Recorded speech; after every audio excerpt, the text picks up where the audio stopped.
Welcome to Real Clear Radio Hour, brought to you by the Competitive Enterprise Institute. I'm your host, Bill Frezza. Today we have CPAC Sampler Part 2, in which your host brings back voices from the 2015 Conservative Political Action Conference in Washington, D.C. We dig a bit past the parade of conservative Republican presidential wannabes to look into the party's surging libertarian underbelly. Up first, we're joined here on Radio Row by Brian Calle, opinions editor for the Orange County Register, to talk about the politics of school choice. Brian, welcome to the show. Thanks for having me. Brian, you're here at CPAC as a proponent of the school choice movement. Why does that matter to the Republican Party? It matters a lot because many in our country believe that the Republican Party is the party that's not in favor of education or education reform issues. All too often, even in the primary in 2012, all too often you have Republican candidates, when asked about education reform, their answer is trite. They say, let's get rid of the Department of Education. And, you know, we can debate the merits of getting rid of the Department of Education, but the average voter, the voter who's not aligned, might say, oh, well, that Republican or the Republican Party is against education. Exactly, or against their local schools or whatever it is. So the Republican Party really needs to start building a brand for itself that really understands education reform, because when you poll voters, if you poll voters at the local level, at the state level, or in federal elections, they always say that education is one of the top issues on which they vote. Sure. And so the Republican Party has a really great opportunity to infuse school choice into the debate, and you're actually seeing a lot of the candidates do that already. And so for you know a lot about all these issues, including school choice, but school choice is simply an idea that Milton Friedman started talking about, believe it or not, in the 1950s. Lay that out for us in some detail, because not everyone they hear the slogan, but they're not really understanding of the history and where the school choice movement is heading. Sure. It's the simple idea that, I think Milton Friedman wanted to infuse economic principles into education, and particularly competition. And his attitude was that currently, there's a monopoly, as you know, on education. And so especially if you're a poor person, if you live in a district, you're trapped by that district. You're in these district prisons, right, where you have to go to your neighborhood school. That's your only choice unless you have the means to go elsewhere. And the idea behind school choice is that you should be able to take the taxpayer dollars, the tax money that's attached to your child, and send that child to any school they want to go to. Right now, it's not attached to the child. It's attached to the teachers. Exactly. Yeah, unfortunately. And that's a big problem, because right now, the unions, which are the strongest force in education and are arguably the strongest force in politics, especially in California where I live, they do not like school choice because it hurts them in a simple way. Well, they like school choice as much as taxi drivers like Uber. Yeah, exactly. Right. No, it's true.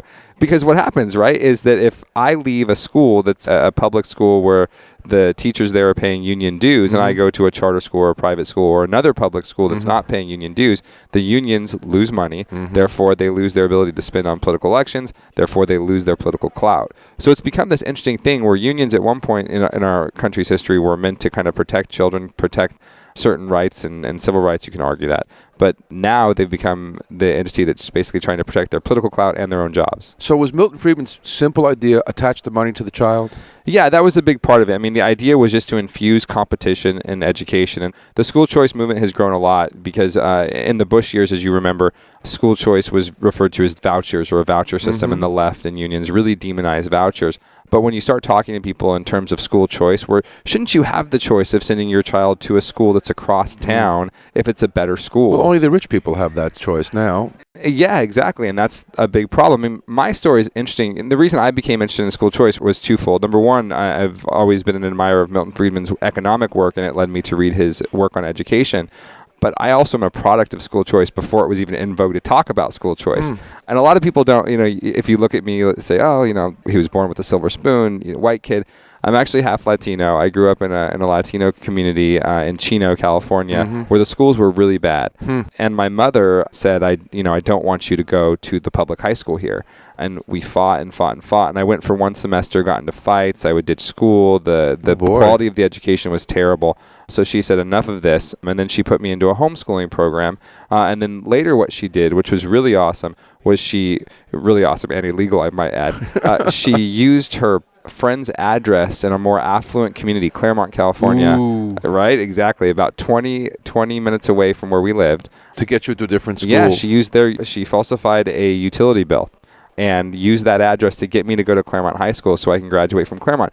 And mind you... Change your life. 100%. My family, we didn't go to college. We didn't even think about going to college.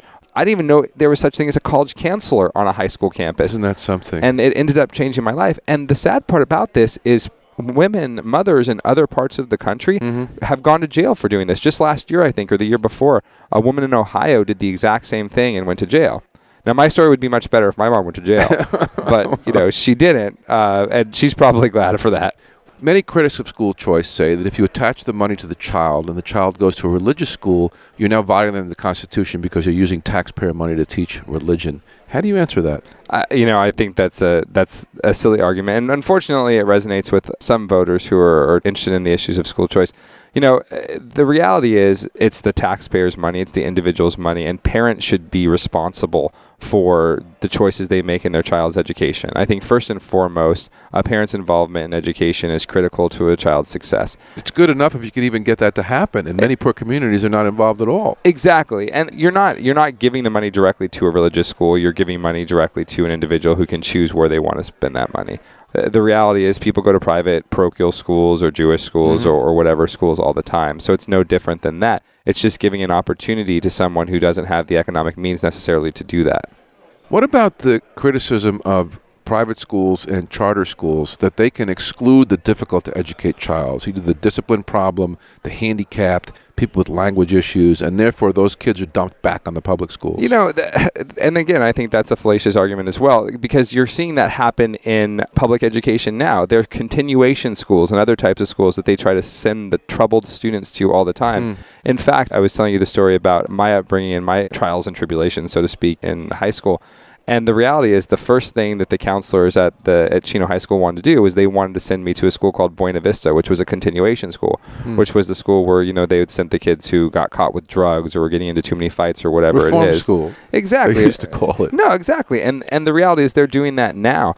And the funny thing is there are a lot of charters and private schools who are dedicated to kind of helping quote-unquote troubled students. So I actually think that in many ways, these alternative schools are doing a better job in trying to deal with students who have problems. Because oftentimes it's not that they're bad kids, it's just there's a lot going on at home, right?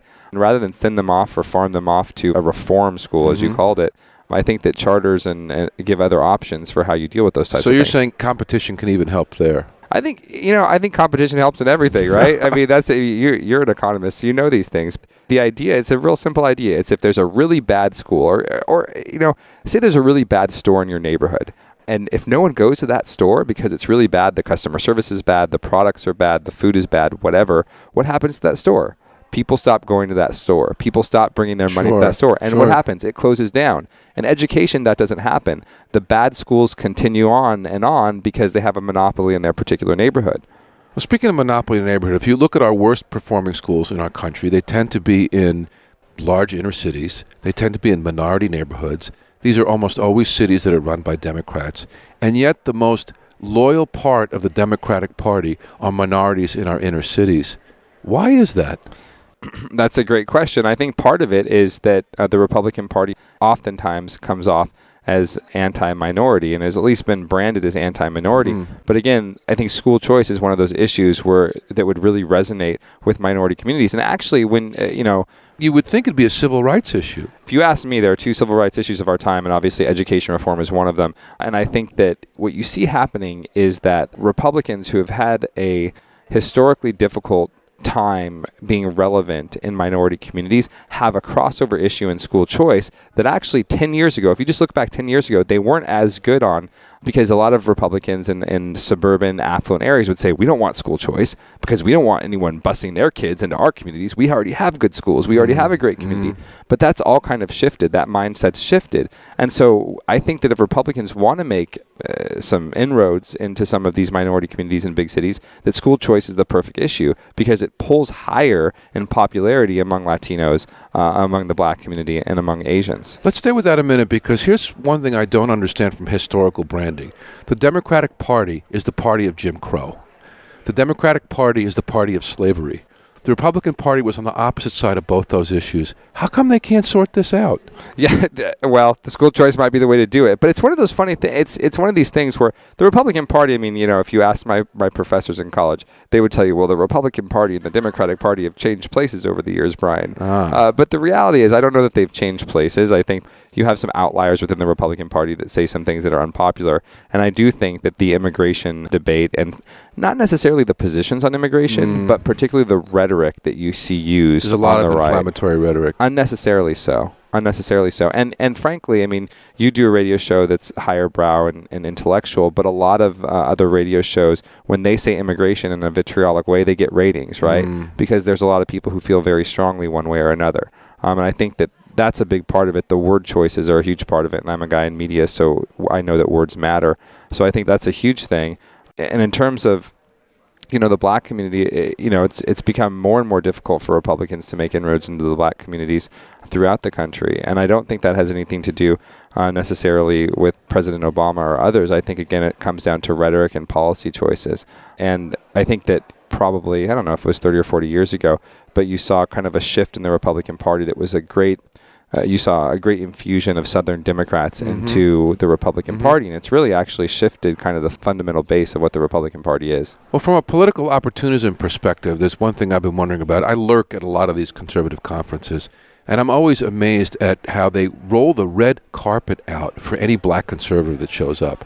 You would think if you want to get ahead in politics, and if you're just a vanilla politician who cared only about himself and you were black, this would be the place you would come.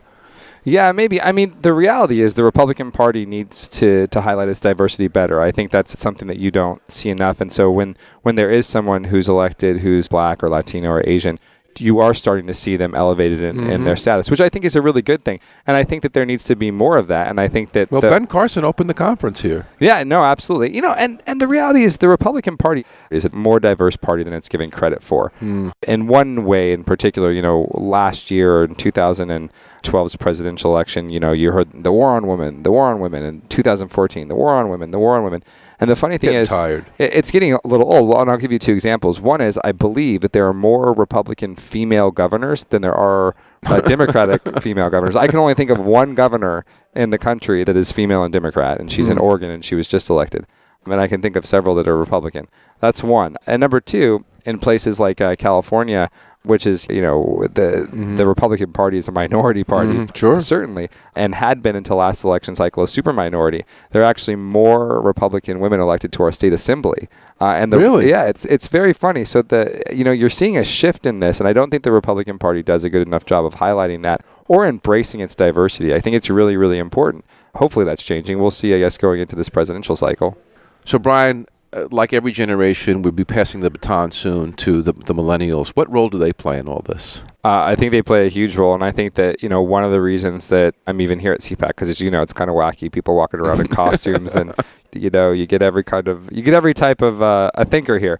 I think it's really important that the Republican Party and the conservative movement start identifying and understanding that our country and the beliefs of a younger generation have really shifted. And this is a generation... Particularly on the social issues. 100% on the social issues. I mean, on economic liberty, I think that millennials... I'm a millennial. I'm the oldest possible millennial you could be. But on economic issues and economic liberty, I think millennials are pretty much with the conservative movement for the most part, with some nuances. But then on social issues, there has to be some acknowledgement that things have changed. I think particularly on gay marriage and gay rights in particular, also on the environment and immigration. And I think that the Republican Party has to start at the very least changing its rhetoric on those. And I also think that one of the really important parts of my generation and understanding kind of the political dynamics of what millennials believe is understanding that education is really, really important. And when Mitt Romney in 2012 had so many problems, I think, identifying with millennials and I think a big part of that was that he didn't really understand what this generation believes. And I think that if he would have had a coherent philosophy on education, he would have got himself a lot further. He would have got himself a lot further, because one of the things that Obama kept saying was this, the assault on the middle class, or the assault on the poorest Americans. And the reality is, one of the only ways left in this country today for upward mobility is a quality education. And if he would have owned education as an issue, he could have probably had a lot more crossover voters. But I'm hopeful for the future that the Republican Party gets on that bandwagon, but we will see. Oh, Brian, thanks for being on the show, and good luck with the rest of the conference. Thank you. That was Brian Calle, opinions editor for the Orange County Register, here on Real Clear Radio Hour, brought to you by the Competitive Enterprise Institute. I'm your host, Bill Frezza. To send us comments and feedback on this or any of our past shows, visit realclearradio.org and click on the Email Bill link. Real Clear Radio Hour is a partnership with Real Clear Politics, which the New York Times has called an invaluable tool for anyone interested in politics or public affairs. Up next, Eric Telford from watchdog.org talks media integrity or the lack thereof. Stay tuned.